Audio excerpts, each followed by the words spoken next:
నమస్కారం. ఈరోజు మనం ముఖ్యంగా సర్వసాధారణమైనటువంటి పంటలలో ఒకటిగా గోధుమ చెప్పబడుతుంది ప్రపంచంలో. మొదటగా వరి ఈ ప్రపంచాన్ని భుక్తితో మానవుని యొక్క ఆకలిని తీర్చడంలో ప్రధానమైనటువంటి పాత్ర పోషిస్తే, రెండవ స్థానంలో గోధుమ అనేటువంటిది నిలబడుతుంది. సర్వసాధారణంగా మనం ఈ గోధుమలకు సంబంధించినటువంటి అంశాన్ని తీసుకున్నట్లయితే, గోధుమలు కేవలం వాటి యొక్క విత్తనాలను మాత్రమే మనం ఆహారంగా తీసుకోవడం అనేటువంటిది మనకు తెలుసు. దీనితో పాటు ఔషధపరంగా, అదేవిధంగా ఆరోగ్యాన్ని సమతుల్యపరచడంలో గోధుమల యొక్క పత్రాలు, వాటి యొక్క ఉపయోగాలను గురించి మనం చిన్న విషయం తెలుసుకోవడానికి ప్రయత్నం చేద్దాం. గోధుమ యొక్క ఆకులు సాధారణంగా మనం వాడం ఇక్కడ కూడా. కానీ గోధుమ యొక్క పత్రాలు అనేటువంటివి కూడా చాలా ఔషధ గుణాలను కలిగి మన ఆరోగ్యాన్ని సమతుల్యపరచడం లోపల తోడ్పడతాయి అనేటువంటిది ఇటీవల జరిగినటువంటి కొన్ని అంశాల్లో మనకు అవగతమవుతున్నది. ఒకటితో పాటు ఒకటిగా మనం చూడడానికి ప్రయత్నం చేద్దాం. గోధుమ పత్రాలు సాధారణంగా గోధుమలను మనం నారు చేస్తున్నప్పుడు అంటే నారు విత్తనాలను మనము మడికట్టడం అంటాం. మడికట్టిన తర్వాత విత్తనాలు వస్తుంది. విత్తనాల నుంచి నారు అనేటువంటిది వస్తుంది. నారు తర్వాత నాటు వేయడం జరుగుతుంది. సాధారణంగా కొంతమంది నేరుగానే వాటిని విత్తడం అనేటువంటిది కూడా జరుగుతూ ఉంటుంది. మరి ఏది ఏమైనప్పటికీ కూడా ఈ యొక్క లేతనైనటువంటి గోధుమ యొక్క పత్రాలు, వాటి నుంచి తీసినటువంటి రసం అనేటువంటిది ఆరోగ్యాన్ని సమతుల్యపరచడం లోపల ఔషధ ప్రాధాన్యతను కలిగి ఉంది. వాటిని మనం చూడడానికి ప్రయత్నం చేద్దాం. చూడండి, సాధారణంగా మనం నోటికి రుచిని కలిగించేటటువంటి పదార్థాలనే తీసుకుంటూ ఉంటాం. కానీ వాటితో పాటు అంటే వాటి యొక్క రంగు కానీ మనల్ని ఆకర్షించే విధంగా ఉండేటటువంటిది ఉంటుంది. మరి వీటితో పాటు సాధారణంగా పిండిని మనం తీసుకుంటున్నాం, గోధుమ పిండి. వాటితో పాటు గోధుమ యొక్క గడ్డి అనేటువంటిది కూడా ప్రధానమైనటువంటి పాత్ర పోషిస్తుంది.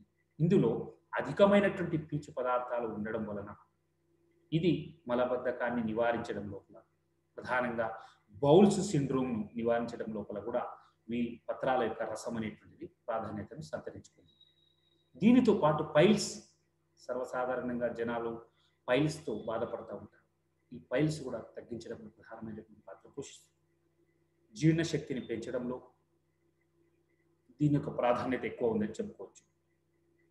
విటమిన్ ఏ, సి మరియు ఈ, కే, B6 విటమిన్లు చాలా పుష్కలంగా లభిస్తాయి ఇందులో. వీటితో పాటు ఖనిజ లవణాలు, సూక్ష్మ ఖనిజ లవణాలు కూడా ఎక్కువ లభిస్తాయి. సో ఎప్పుడైతే ఆకుపచ్చదనం ఉంటాయో, ఆకుపచ్చని రసం ఉంటుందో, వాటి లోపల ఫైటోకెమికల్స్ చాలా ఉంటాయి. ముఖ్యంగా ద్వితీయ క్రియా ఉత్పన్నాలు అని చెప్తారు. సెకండరీ మెటబాలైట్స్ కూడా సమృద్ధిగా వీటిలో ఉంటాయి.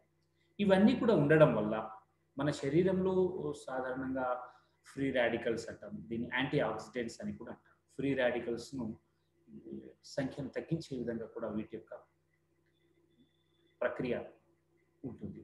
గోధుమ గడ్డిలో 17 రకాలైనటువంటి అమైనో ఆమ్లాలు ఉండడం వల్ల రోగ నిరోధక శక్తిని ఇవి పెంచడంలో దోహదపడుతుందని తెలుస్తుంది.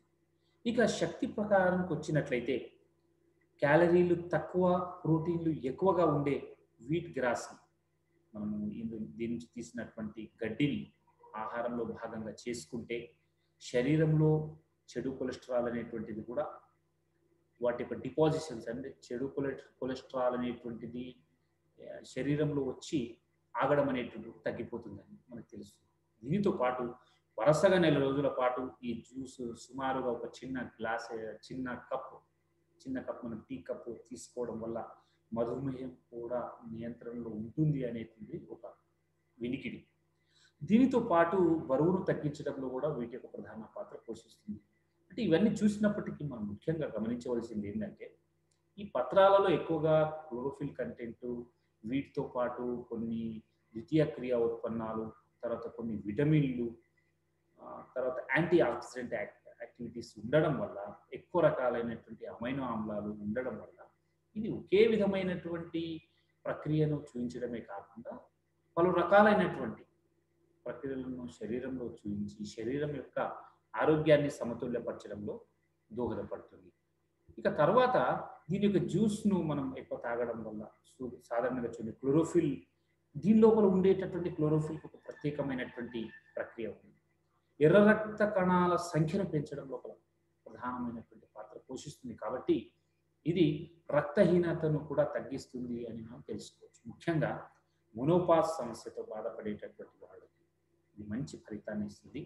కాబట్టి ఈ జ్యూస్ సాధారణంగా నిపుణులు ట్యాబ్లెట్ల రూపంలో వీటి యొక్క ఎక్స్ట్రాక్ట్స్ అంటే వీటి నుండి తీసినటువంటి కొన్ని ఉప ఉత్పన్నాల ద్వారా కొన్ని ట్యాబ్లెట్ల అంటే చిన్న చిన్న మాత్రల రూపంలో ఇవ్వాలని కూడా నిపుణులు భావిస్తున్నారు అనేటువంటి అంశాన్ని మనం అర్థం చేసుకోవాలి. కాబట్టి గోధుమ యొక్క పత్రాలు సాధారణంగా మనం గడ్డి అని చెప్తుంటాము.